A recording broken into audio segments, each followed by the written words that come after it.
Part 1. Listen to the following lecture about lightning. First, you have some time to read the sentences.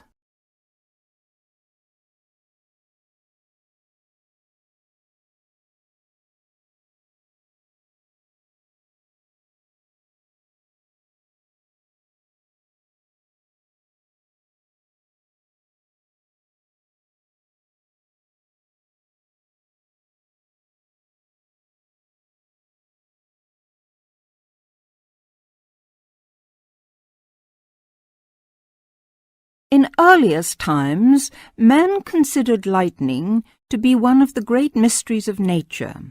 Some ancient people believed that lightning and thunder were the weapons of God. In reality, lightning is a flow of electricity formed high above the earth. A single flash of lightning 1.6 kilometers long has enough electricity to light 1 million light bulbs. The American scientist and statesman Benjamin Franklin was the first to show the connection between electricity and lightning in 1752. In the same year, he also built the first lightning rod. This device protects buildings from damage by lightning. Modern science has discovered that one stroke of lightning contains more than 15 million volts. A spark between a cloud and the earth may be as long as 13 kilometers and travels at a speed of 30 million meters per second. Scientists estimate that there are about 2,000 million flashes of lightning per year. Lightning hits the Empire State Building in New York City 30 to 48 times a year. In the United States alone, it kills an average of 1 person every day. The safest place to be in case of an electrical storm is in a closed car. Outside, one should go to low ground and not under trees. Also, one should stay out of water and away from metal fences. Inside a house, people should avoid opening doorways and windows and not touch wires or metal things. With lightning, it is better to be safe than sorry. That is the end of Part 1. You now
carefully. So, how did you find the lecture yesterday? Reasonably interesting, but he sort of rushed through Maslow's work, which, considering it's been covered before, is fine for everyone else except me, who missed the last lesson. Why don't you fill him in then, Tina? Me? Oh, OK. Well, basically, it's simple enough.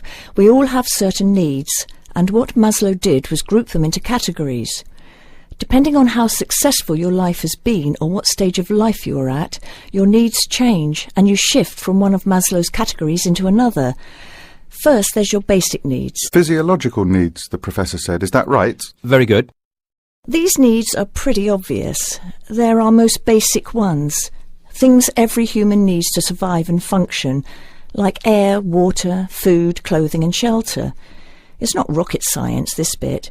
Maslow just points out that until we have satisfied those basic needs, our desires don't evolve into anything more complex, and we don't seek any greater form of fulfillment. Isn't that a bit irrelevant today? Not really.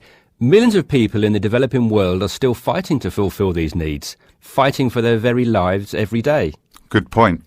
So anyway, Maslow represented what he called his hierarchy of needs on a pyramid, or in 2D, a triangle. With physiological being at the base, presumably. Yes, it's obvious, isn't it? What's at the other end of the spectrum, then? Well, to be at the pinnacle, you've got to have mastered the other levels of need. Then you are in the self-actualization zone.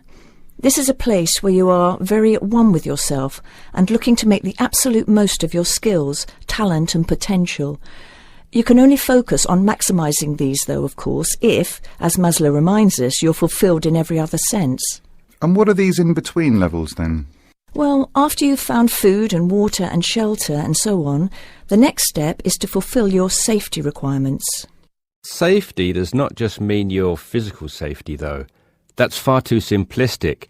It's also about your emotional safety, your job security and so on. And let me guess, after that it's the need for esteem. No, Maslow reasoned that after your physiological and safety needs are fulfilled, the next most urgent requirement is for friendship, intimacy, companionship and so on. You know, on an emotional level, building a family, having relationships, etc. Only then, after you have found a sense of belonging, does the need for esteem take precedence, he argues. Presumably that's the need to feel accepted and valued. Yes, but more on that later. Do you feel more comfortable now? Yes. Thank you both. Before the broadcast continues, look at questions 15 to 20.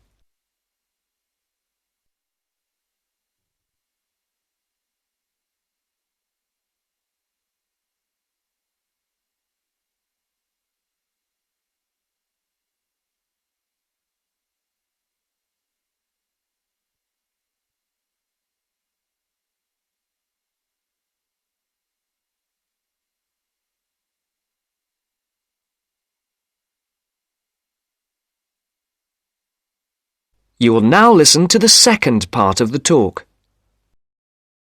OK, now that you are both familiar with Maslow's hierarchy of needs, let's look at a few cases in point. Case 1. Crime boss in the slums of Mumbai. What do you think? Surely very low. Physiological, I'd have said. But he has food and shelter. A shed is hardly shelter.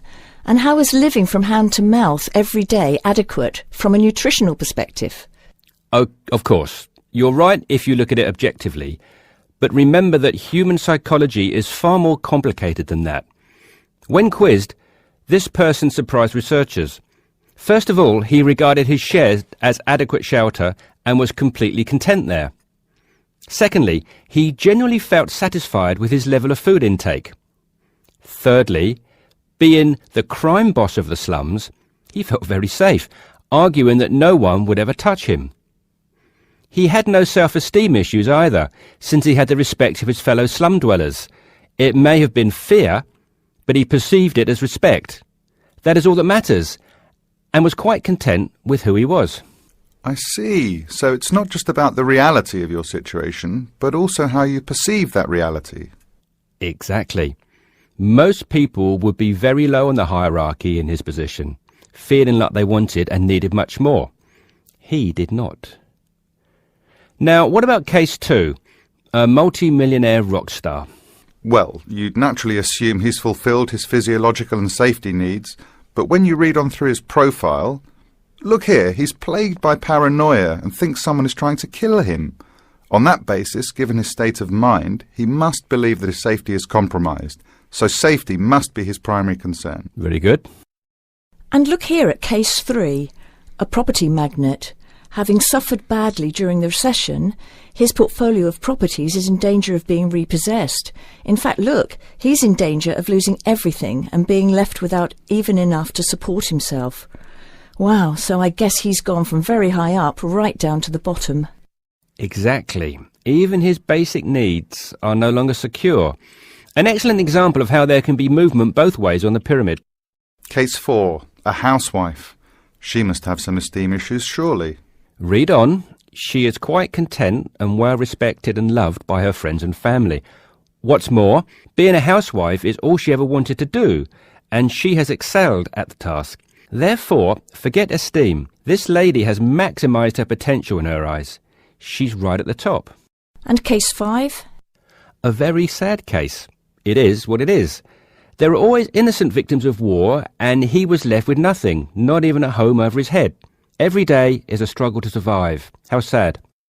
And last but not least, case 6. Another rock star, though a different story.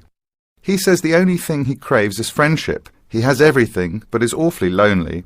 I think it's obvious where he is on Maslow's hierarchy. Indeed. That is the end of part 2. You now have half a minute to check your answers.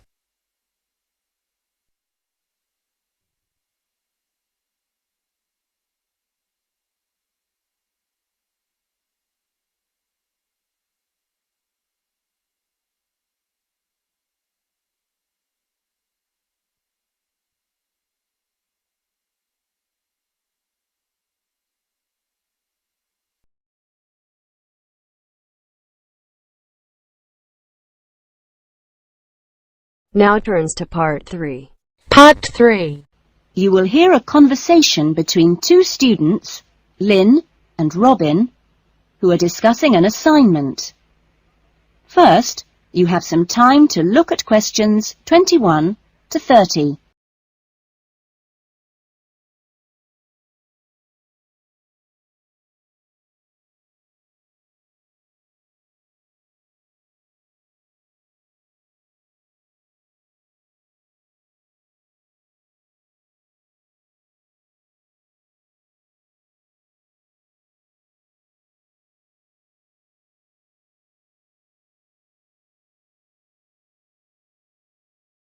That essay we have to write, the one on how children learn through the media, how are you planning to write it?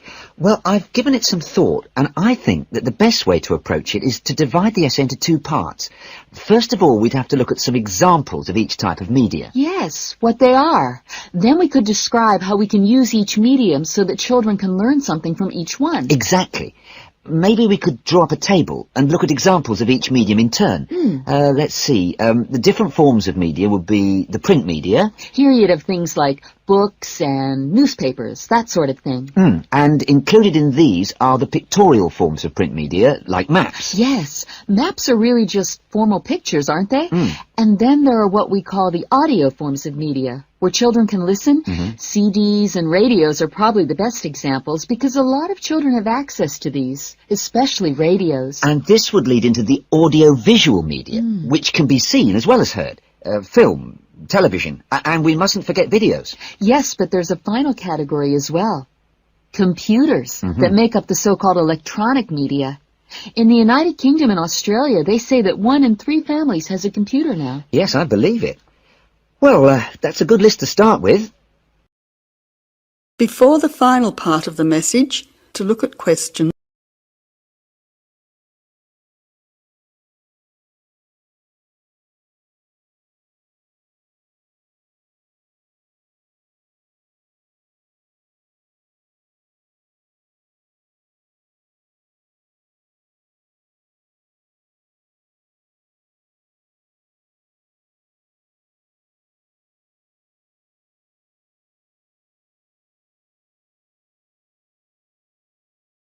We're really getting somewhere with this essay now.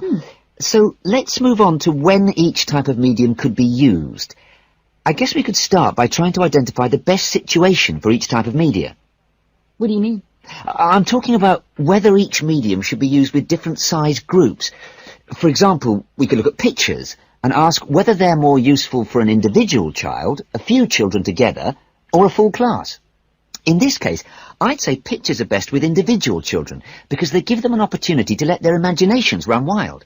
Yes, I see. Let's take tapes next. Although tapes look ideal for individual children, I feel they're best suited to small group work.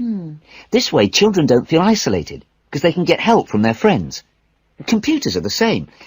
I think they're better with small numbers of children, and they're hardly ever useful with a whole class. Videos, however, are ideal for use with everyone present in the class, especially when children have individual activity sheets to help them focus their minds on what's in the video. And what about books? What would you recommend for them? Books are ideal for children to use by themselves. I know they're used with groups in schools, but I wouldn't recommend it. Other pictorial media like maps, though, are different. I'd always plan group work around those. Give the children a chance to interact and to share ideas. I agree. Teachers often just leave maps on the wall for children to look at when they have some free time.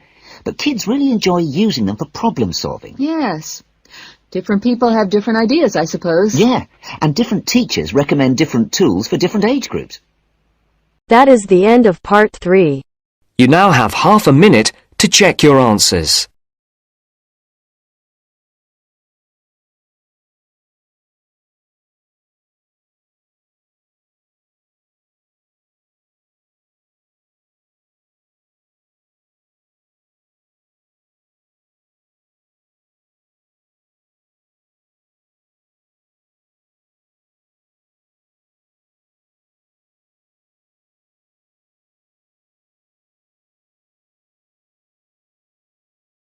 Now turns to part 4. Part 4. You are going to hear a lecture about various issues in land management and ownership systems by Professor Fred Roberts. You now have some time to read questions 31 to 40.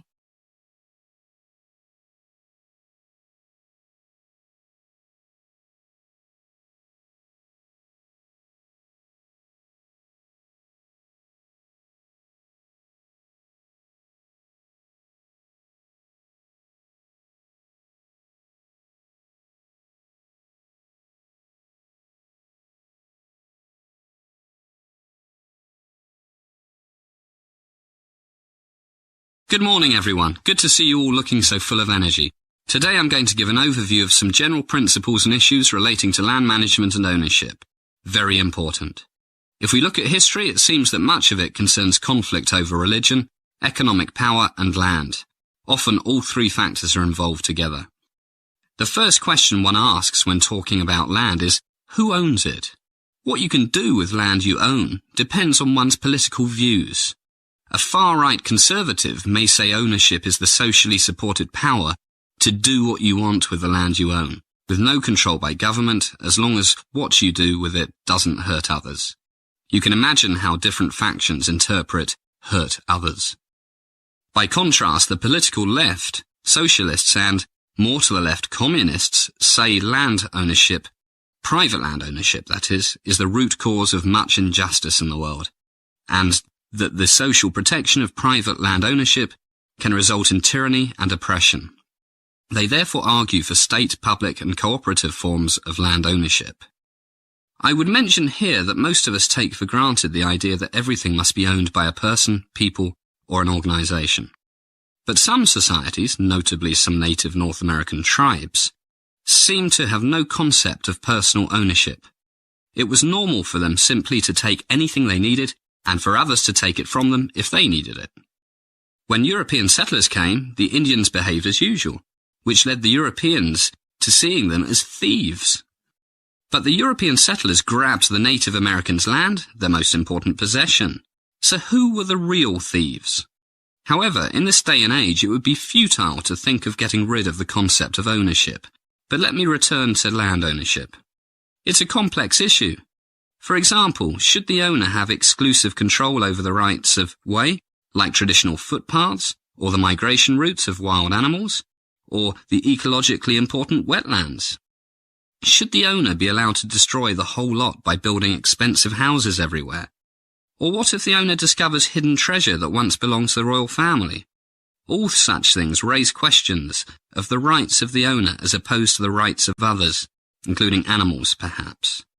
Clearly, divergent views on such questions are a constant source of argument. What did the classical economists say about land ownership? Their positions were often rather ambiguous. Many of them seemed to consider it a necessary evil, and argued that it could not be defended if there was not some obligation to keep and improve the land. This is the concept of stewardship, that the land must be kept in good condition for future generations. But what if the owners were good stewards of their vast estates, but millions were going hungry? The Marxist answer was, and still is, land reform as a means of social justice. And in the 20th century, I mentioned ecological issues just now. Other reasons for legally restricting the rights of landowners have emerged. You can't cut the trees down because it would cause soil erosion that can spoil rivers hundreds of miles away. Pollution, the need to protect biodiversity, things that reduce the level of what we called nature's services to the general public, all have led to more restrictions on landowners' rights, at least in some countries, especially Europe. At the same time, property taxes have steadily increased to pay for essential services offered by the state or local government, such as firefighting. As these threats to the health of our planet get more serious, some people have argued that the ownership of natural capital, forests, wetlands, etc., will more and more be controlled by communal and not by private bodies. For example, the use by multinational companies of native plant varieties for modified crops and new drugs, plants that they seldom paid for in the past, are now increasingly recognized as belonging to the cultures or ecosystems from which they originated. But it seems to me that having the land and its flora and fauna owned by governments is no guarantee that they'll be used wisely, rather than for short-term profit. The evidence is that local ownership protected by law is usually the best answer. Okay, it will soon be time for a break, but before we have our coffee, I will give the answers to the two questions I asked you last time. What are the differences between leasehold and freehold? Essentially, the former allows possession for a limited time, while the latter is a special right granting the full use of real estate for an indeterminate time. In this country, most houses are sold with the land and the house itself freehold, whereas many flats are sold with a lease which was issued by the freeholder to the original leaseholder. The flat is then effectively owned by the leaseholder for an agreed number of years. That is the end of part 4. You now have half a minute to check your answers.